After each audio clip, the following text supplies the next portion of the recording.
Hello viewers, আজকের ভিডিওটা আমার আইটিআইয়ের ভাই বোনদের জন্য। তো যে সকল ভাই বোনেরা তোমরা আইটিআই 2024-এর অ্যাপিয়ারিং ক্যান্ডিডেট রয়েছে, মানে 2024-এ যারা পাস আউট হবে বা প্রিভিয়াস ইয়ারগুলোতে যারা পাস আউট হয়ে আছে, তোমাদের জন্য কিন্তু একটা গুরুত্বপূর্ণ ভিডিও, একটা রিক্রুটমেন্ট আপডেট তোমাদের সাথে আমি শেয়ার করব। অফিসিয়াল আপডেট, এনএইচপিসি লিমিটেডের তরফ থেকে কিন্তু একটা দারুণ রিক্রুটমেন্ট নোটিশ কিন্তু পাবলিশ হয়েছে। এনএইচপিসি বলতে National Hydro Electric Power Corporation Private Limited. Okay, এটা একটা গভর্নমেন্ট পিএসইউ কোম্পানি। তো এখানে তোমাদের হচ্ছে কারা এলিজিবল, কারা এলিজিবল না, ঠিক আছে, সমস্ত ইম্পর্টেন্ট বিষয়গুলো নিয়ে কথা বলবো। তাই ভিডিওটা তোমরা শেষ পর্যন্ত দেখতে থাকো প্রপার ইনফরমেশন পাওয়ার জন্য। ভিডিওটা দেখার পরে এই সম্পর্কিত বিষয়ে তোমাদের যদি আরও কোনো কোয়ারিজ থাকে, ডেফিনেটলি ভিডিওর কমেন্ট সেকশনে তোমরা কমেন্ট করতে পারো। তো এখানে কিন্তু তোমাদের অ্যাপ্রেন্টিসশিপ হিসেবে কিন্তু রিক্রুট করা হবে, ঠিক আছে।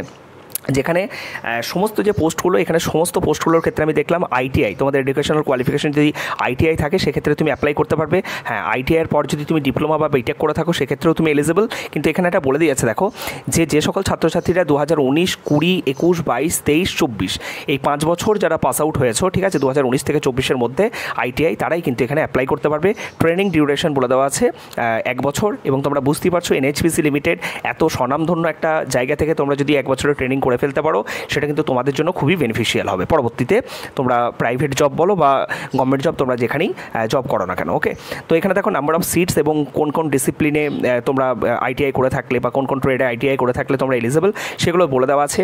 কোপার ক্ষেত্রে 12টা সিট আছে, ওয়েল্ডারের ক্ষেত্রে 3টা সিট আছে, স্টেনোগ্রাফার এবং হচ্ছে তোমার সেক্রেটারিয়াল অ্যাসিস্ট্যান্টের ক্ষেত্রে হচ্ছে 10টা পোস্ট, প্লাম্বারের ক্ষেত্রে 2টো, ইলেকট্রনিক মেকানিকের ক্ষেত্রে 5টা পোস্ট, ইলেকট্রিশিয়ানের ক্ষেত্রে 15টা পোস্ট, ফিটারের ক্ষেত্রে হচ্ছে 5টা পোস্ট, মেকানিক্যাল বা মোটর ভেহিকেলের ক্ষেত্রে হচ্ছে তোমার 5টা পোস্ট, ওয়্যারম্যানের ক্ষেত্রে 2টো পোস্ট, টার্নারের ক্ষেত্রে 2টো পোস্ট, মেশিনিস্টের ক্ষেত্রে হচ্ছে 3টা post. Total number of vacancies হচ্ছে 64।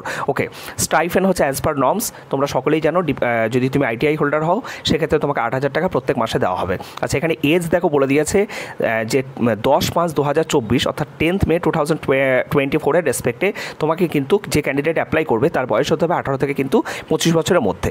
আচ্ছা, আর রিল্যাক্সেশন যেগুলো আছে, তুমি যদি SC, ST, OBC, physically handicap যদি হয়ে থাকো সেক্ষেত্রে তোমার যে বয়সের ছাড় যেগুলো তুমি পেয়ে থাকো সেগুলো কিন্তু তুমি অবভিয়াসলি পাবে। ওকে, সমস্ত গভর্নমেন্ট রুলস কিন্তু এখানে অ্যাপ্লাই হবে, তার কারণ তোমরা বুঝতেই পারছো যে এটা একটা গভর্নমেন্ট অফ ইন্ডিয়া এন্টারপ্রাইজ। ওকে, এইসব জায়গা থেকে তুমি যদি 1 বছরের ট্রেনিং করতে পারো, সেটা আমি বলছি তো যে তোমরা 1 বছরের ট্রেনিং করার পর তোমরাই বুঝতে পারবে যে আমি তোমাদেরকে যে অ্যাসিওর করছি এটা কতটা ভালো একটা জিনিস, ঠিক আছে। ভুলভাল জায়গায় চাকরি করার থেকে তুমি এখানে হয়তো 8,000 টাকা দেখলে চলবে না, তুমি 1 বছরের যদি একটা এক্সপিরিয়েন্স সার্টিফিকেট এখান থেকে যদি করতে পারো, এখানে যদি কাজ শিখে আসতে পারো, পরবর্তীতে তোমাদেরই কিন্তু অনেক উপকার হবে, ঠিক আছে। আচ্ছা, বেশ, মিনিমাম ফিজিক্যাল স্ট্যান্ডার্ড এগুলো তোমরা দেখে নিও। ডিউরেশন অফ ট্রেনিং 1 বছর, যেটা বললাম। আচ্ছা, নেক্সট হচ্ছে প্রেফারেন্স, এগুলো অত বেশি তোমাদের দেখার দরকার নেই। হাউ টু অ্যাপ্লাই, তোমাদেরকে হচ্ছে প্রথম অ্যাপ্রেন্টিসশিপ india.org থেকে তোমাদেরকে কিন্তু আগে রেজিস্টার করতে হবে, তারপরেই কিন্তু তোমরা অ্যাপ্লাই করতে পারবে, ঠিক আছে। আচ্ছা, নেক্সট হচ্ছে বলে দিয়েছে candidates are required to send application along with self attested copy of relevant documents on address mention below. আচ্ছা, তো তারপরে হচ্ছে তুমি ওই রেজিস্ট্রেশন করার পরে ওই অ্যাপ্রেন্টিসশিপ india.org থেকে রেজিস্ট্রেশন করার পরে সেই রেজিস্ট্রেশন সার্টিফিকেটটা তুমি ডাউনলোড করবে।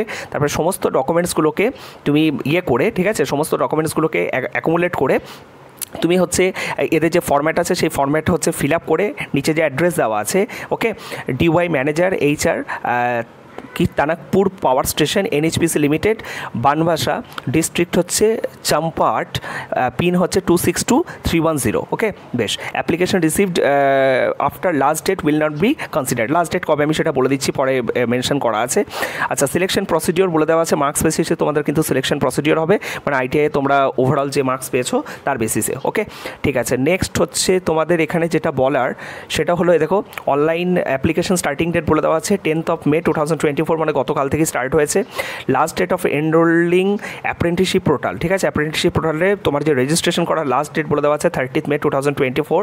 আচ্ছা, last date of receipt application along with self attested copy of relevant documents at Tanakpur power station mentioned above, ঠিক আছে, by hand or post, speed পোস্টের মাধ্যমে তোমরা পাঠাতে পারো, যে অফলাইনে তোমাকে পাঠাতে হবে, ঠিক আছে, যে অ্যাড্রেস মেনশন করলাম আমি সেটার ডেট বলে দেওয়া আছে 10th June 2024 বিকেল 5টা পর্যন্ত, ঠিক আছে। ওকে, আর যদি কোনো ধরনের কোনো অসুবিধা হয় সেক্ষেত্রে তোমাদের দেখো একটা মেল আইডি দিয়ে দেওয়া আছে hr-tanapukur@nhpc.nic.in, এখানে তোমরা কিন্তু যোগাযোগ করে নিতে পারো। ওকে, এই যে তোমাদের অ্যাপ্লিকেশন ফরম্যাট দিয়ে দেওয়া আছে, সেই অ্যাপ্লিকেশন ফরম্যাট তোমাদেরকে ফিল আপ করতে হবে। এখানে যা যা তুমি দিচ্ছ, ঠিক আছে, এই যে ন্যাপস রেজিস্ট্রেশন নম্বর, সেটাও তোমাকে কিন্তু ওই যে রেজিস্ট্রেশনের কথা বললাম, ওই রেজিস্ট্রেশন করার পরে এই রেজিস্ট্রেশন নম্বর তোমাকে এখানে লিখতে হবে। ওই রেজিস্ট্রেশন সার্টিফিকেট কিন্তু এই যে ফর্মের সাথে, এই ফিল্ড ফর্মের সাথে কিন্তু তোমাকে অ্যাটাচ করতে হবে। যা যা তুমি এখানে মেনশন করছো সমস্ত ডকুমেন্টস তোমাকে কিন্তু সেলফ অ্যাটেস্টেড কপি, অরিজিনাল পাঠাবে না, সেলফ অ্যাটেস্টেড কপি। ফটো কিন্তু তোমাকে ওই যে জায়গাটা অ্যাফিক্স পাসপোর্ট সাইজ ফটোগ্রাফ লেখা আছে সেই জায়গাটা তোমাকে ফটোগ্রাফ অ্যাটাচ করতে হবে। এই সমস্ত ডিটেলসগুলো দিয়ে তোমাকে হচ্ছে 10th জুনের আগে কিন্তু যে মেনশনড অ্যাড্রেস বললাম সেই অ্যাড্রেসে কিন্তু তোমাকে পাঠিয়ে দিতে হবে, ঠিক আছে। আচ্ছা, এই যে পিডিএফটা সেটা আমার টেলিগ্রাম গ্রুপে তোমরা পেয়ে যাবে। টেলিগ্রাম গ্রুপে যারা জয়েন হয়নি তারা টেলিগ্রাম গ্রুপে তোমরা জয়েন হয়ে থাকতে পারো, এবং অবশ্যই যারা এলিজিবল আছো তারা কিন্তু অ্যাপ্লাই করো। সকলে ভালো থেকো, সুস্থ থেকো, থ্যাংক ইউ।